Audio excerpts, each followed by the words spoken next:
오늘 본문은 계속해서 바벨론의 멸망에 대해서 말씀을 하고 있습니다.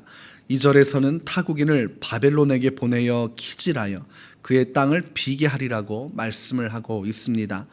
마태복음 3장 12절에서는 현대인 성경 버전으로 키질이라는 단어를 사용하고 있습니다. 자기 타작마당에서 모든 곡식을 키질하여 알곡은 곡간에 모아들이고 쭉정이는 꺼지지 않는 불에 태우실 것이다 라고 예수님께서 말씀한 바 있습니다. 이 키질이라는 것은 알곡과 쭉정이를 구별하는 하나님의 행위십니다. 하나님이 죄를 드러내시고 마침내 그 키질을 통하여서 심판을 이루신다는 것을 의미하고 있는 것입니다. 그렇게 바벨론을 하나님은 키질하시고 그들의 죄를 드러내시고 마침내 그들을 완벽하게 심판하실 것을 표현하는 단어가 키질이라는 것입니다. 그들의 모든 죄는 심판으로 이어질 것입니다. 본문 13절에 보니까 하나님은 바벨론의 재물에 대하여서 분명하게 언급을 하십니다. 많은 물가에 살면서 재물이 많은 자여 내 재물의 한계 곧 내 끝이 왔도다 라고 선언하십니다. 바벨론은 물가에 사는 민족입니다. 티그리스 강과 유프라테스 강을 끼고 있는 메소포타미아 문명이 시작된 곳에서 바벨론이 자리를 하고 있습니다. 그러니 물가에 있는 자요, 그곳에서 그들은 풍요를 누렸습니다. 문명의 번성지, 문명의 발상지인 그곳에서 그들은 재물을 많이 가진 나라였습니다. 그러나 하나님은 그들이 재물의 한계 곧 끝에 이르게 되었음을 말씀하고 계십니다. 재물을 기뻐하고 의지하고 그 재물로 인하여서 강대한 나라를 이루었지만 그 재물의 끝은 허망하리라고 말씀을 하는 것입니다. 누가복음 12장에 보면 한 부자에 대해서 성경은 조명을 하고 있습니다. 그 말씀 속에서 부자는 밭의 소출이 풍성함을 굉장히 기뻐하고 즐거워합니다. 그것을 바라보면서 생각하기를 내가 곡식 쌓아둘 곳이 없으니 어찌할까. 그의 마음의 주된 관심사, 그가 생각하는 아주 핵심적인 목적은 내가 곡식을 쌓아둘 곳이 없으니 어찌할까입니다. 곡식을 매일마다 바라보고 있고 어떻게 하면 부를 축적할 수 있을까? 어떻게 하면 더 많은 것들을 얻을 수 있을까? 고민하는 사람이 이 부자였습니다. 먹고 사는 문제에 모든 것을 쏟아 넣는 자였습니다. 그러다가 그가 결심을 합니다. 이 작은 곡간을 허물자. 그리고 이 곡간을 허물고 이곳에 더 큰 건물을 짓자. 더 높은 곳에서 더 확실하게 곡식을 쌓아두고 물건을 쌓아둘 수 있는 그런 곳간을 만들자고 결정을 합니다. 그러니까 수익적인 측면에서 부자의 선택은 굉장히 옳은 것입니다. 연예인 중에서도 어떤 이들은 강남 그 좋은 입지에 있는 그 위치의 건물 중에 허름한 건물을 싸게 삽니다. 그리고 나서 그 건물을 허물고 다시 신식 건물을 짓습니다. 고층 빌딩에 그곳에다가 특정 브랜드를 유치하니까 아주 건물값이 어마어마하게 올라가는 것입니다. 그러니까 큰 노력을 기울이지도 않고 몇십억 이상의 수익을 부동산을 통해서 얻게 되는 것입니다. 오늘 부자가 추구하는 것이 그런 겁니다. 곡간을 헐고 더 큰 것을 짓고 더 높은 것을 지어서 더 많은 부를 얻는 것. 그러니까 오늘날로 말하는 재테크를 이 부자가 하고 있는 겁니다. 그러니까 이 부자는 열심히 사는 사람이었고 또한 사회적으로 봤을 때 소위 잘 나가는 사람, 정말로 모든 사람들이 성공했다고 인정하는 사람입니다. TV 매체에 나와서 자신의 성공 노하우를 설명해도 수많은 사람들이 몰려들 것이고 책으로 내도 많은 사람들이 그를 환호하고 그에게 어떻게든 많은 것을 배우기 위해서 몰려올 것입니다. 그만큼 대단한 사람이지만 그의 마음속에는 쓸쓸한 것만 가득하죠.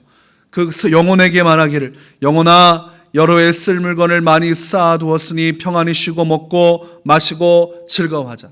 고작 자기의 영혼을 향해서도 먹고 마시는 것밖에 말할 수 없는 신세에 처한 사람이 이 부자입니다. 그러니까 육체적으로는 사회적으로는 굉장한 사람이지만 영적으로는 보잘것이 없는 사람이 이 부자였습니다. 그리고 하나님께서 그를 키질하시고 그를 심판하고 선언하시는 장면이 누가복음 12장 20절에 나옵니다. 하나님은 이르시되 어리석은 자여 오늘 밤에 내 영혼을 도로 찾으리니 그러면 내 준비한 것이 누구의 것이 되겠느냐 하셨으니 라고 되어 있습니다. 하나님의 관점에서는 세상의 관점과 아주 다른 결론이 납니다. 하나님께서 말씀으로 그를 키질해 보니 그는 어리석은 자입니다.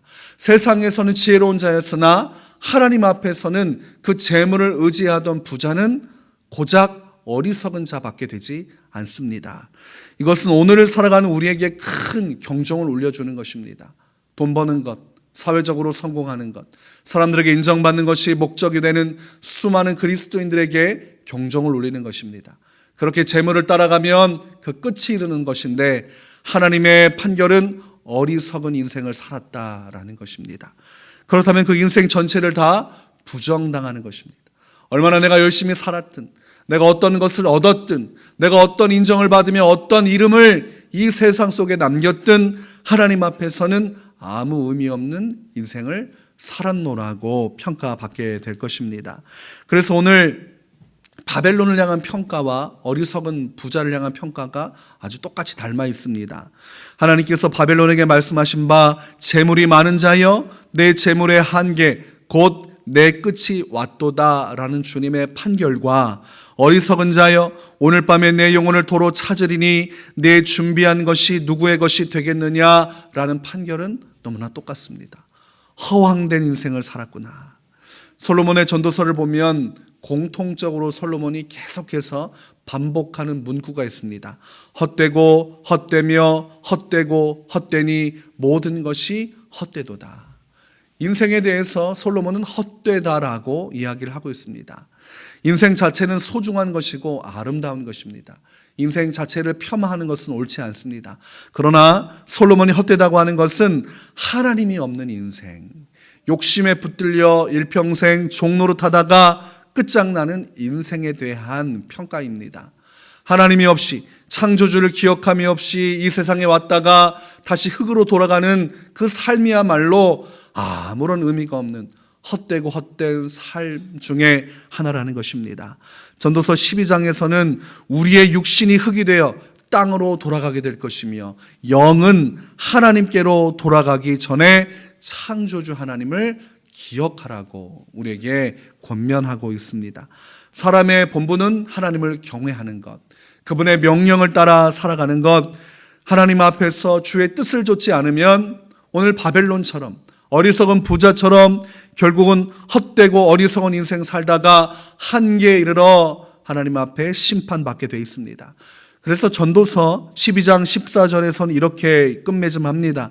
하나님은 모든 행위와 모든 은밀한 일을 선악간에 심판하시리라. 우리가 헛되고 헛된 이 세상 속에 수많은 부질없는 인생 속에 살아가지만 우리가 온전히 주 예수님의 복음 위에 서서 바벨론과 같은 인생을 살아서는 안 되겠노라 결단을 해야 됩니다. 나는 재물을 따라 살아가지 않겠다. 나는 재물을 위해서 신앙생활하지 않겠다. 우리가 재물을 따라 살아가면 재물이 중심이 되면 돈 벌기 위해서 예수님을 믿게 되고 또한 돈 벌다가 방해가 되면 예수 믿는 신앙은 뒷전으로 빠지게 됩니다. 아주 자연스러운 것입니다. 그렇게 될 수밖에 없습니다. 그래서 신앙생활 하다가도 어느 날 사라지고 예배생활도 안 하고 모임도 하지 않는 사람들 보면 재물에 빠져 있어요. 세상에 돈 버는 재미에 빠져 있습니다. 교회 안 나가도 이 돈을 벌 수 있으니까 그것이 참 행복이라고 생각하니까 교회에 몸은 잠시 담고 있지만 온 생각이 내 곳간을 헐고 더 큰 곳간을 짓자는 어리석은 부자처럼 살아갑니다. 그 끝이 어떻게 될지 우리는 성경 말씀을 통해서 미리 헤아릴 수 있는 것입니다. 내 인생 또한 부질없이 살다가는 저 어리석은 부자처럼 되겠구나. 내 인생 또한 저렇게 어리석은 부자처럼 살다가는 바벨론처럼 멸망하겠구나. 그것이 성경이 공통적으로 구약과 신약을 초월하여서 우리에게 주는 메시지입니다. 재물을 좇지 말아라. 디모데전서 6장 10절에서 말합니다. 돈을 사랑함이 일만 악의 뿌리가 되나니 이것을 탐내는 자들은 미혹을 받아 믿음에서 떠나 많은 근심으로써 자기를 찔렀도다. 돈을 사랑한다는 것은 예수님보다 더 사랑한다는 것입니다. 나의 영혼의 가치보다 더 사랑한다는 것입니다. 내 영혼을 망치고 죽이면서까지 돈을 사랑하는 자들은 결국은 미혹을 받아서 신앙의 길을 온전히 따라 나갈 수 없다는 것입니다. 열매가 맺혀지지 않아요. 하나님의 말씀을 듣고 회개해야 되는데 회개하지 않습니다. 교회 와서 말씀을 들을 땐 찔림이 있죠. 이러면 안 되는데. 그래 놓고 똑같이 살아간다는 거예요. 다람쥐가 쳇바퀴 돌듯이 똑같이 반복하면서 맨날 후회하지만 여전히 세상으로 달려가서 부자와 같은 삶을 사는 인생에 대해서 오늘 주님은 멈추어라, 그만해라 라고 말씀하십니다. 그것이 내가 살 길이다. 창조주를 기억하라고 말합니다. 여러분, 우리가 오늘 추구해야 될 인생의 결론을 잘 판단하시기 바랍니다. 많은 재물을 모아서 세상적으로 성공하는 사람들에게 인정받는 어리석은 부자의 삶을 살아갈 것인가? 아니면 영원하신 하나님 앞에 설 날을 바라보면서 그분 앞에 칭찬받는 그날을 바라보며 예수님의 뒤를 따르는 인내와 순종의 삶을 살 것인가? 성경은 우리에게 결단하라고 말씀하고 있습니다. 오직 오늘 우리의 목적이 돈 버는 것이 되지 않기를, 우리의 신앙의 과정이 돈 버는 것으로 채워지지 않기를 바랍니다. 오직 우리가 추구하는 것은 예수님. 그러기에 교회를 사랑하고 교회를 위해서 우리의 시간과 우리의 재물과 우리의 열정을 드릴 수 있는 이유는 세상의 것이 아닌 하나님의 것을 추구하기 때문입니다. 오늘도 오직 예수님의 뒤를 따라 믿음과 인내와 순종의 삶으로 나가시기를 주의 이름으로 축원합니다.